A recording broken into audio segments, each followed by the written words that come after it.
Hi, Mike. Thanks for giving me a chance to update the members on what's been going on in Albany. We've got two big pieces of legislation that we're trying to get across the finish line before the session ends, and that's about a week from now. But that's not bad. We're still in the mix, and a lot of things get done in the last week in Albany. So we're hopeful that we're going to see at least one of these bills passed. We had a rally back on May 28th to support the bills, and I want to thank all the members that came out.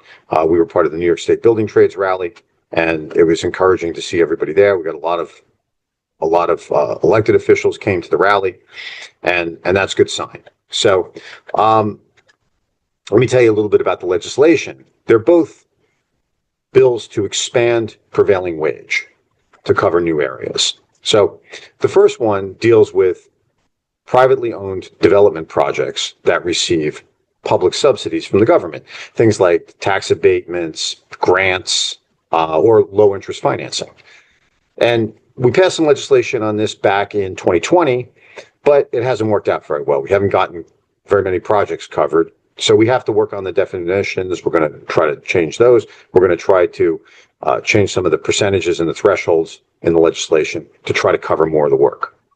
The other piece is called the Custom Offsite Fabrication Bill. Now, this deals with traditional public works projects, like infrastructure and schools and courthouses and office buildings, things like that are owned by the government. And the idea here is that what's been happening with the contractors is that they've been doing a lot of the custom work. Instead of doing it on the project, they do it offsite at a fabricator's location. Now, when they do that, they don't have to pay those workers offsite the prevailing wage that they would have to pay on-site. They can pay minimum wage if they want. So what we're trying to do is, for certain kinds of work, we're going to require that the fabricator for the custom work pay their employees the same prevailing wage that would be required on the job site. So with bricklayers, that has a huge impact because, as many of you probably know, we're being inundated with precast concrete panels, which are custom work that gets fabricated off-site and trucked in and installed on the project site.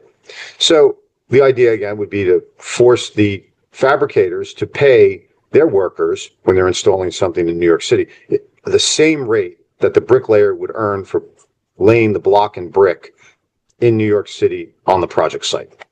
And there are other trades that are involved in this too. There's sheet metal work that's custom fabricated. There's electrical work that's custom fabricated. So there's a lot of different trades involved.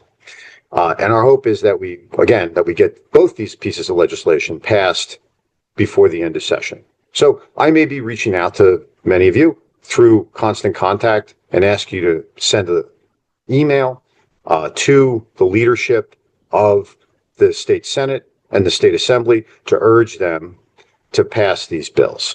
And then we're going to have to see what happens with the governor's office, because that's a whole nother hurdle we're going to have to cross.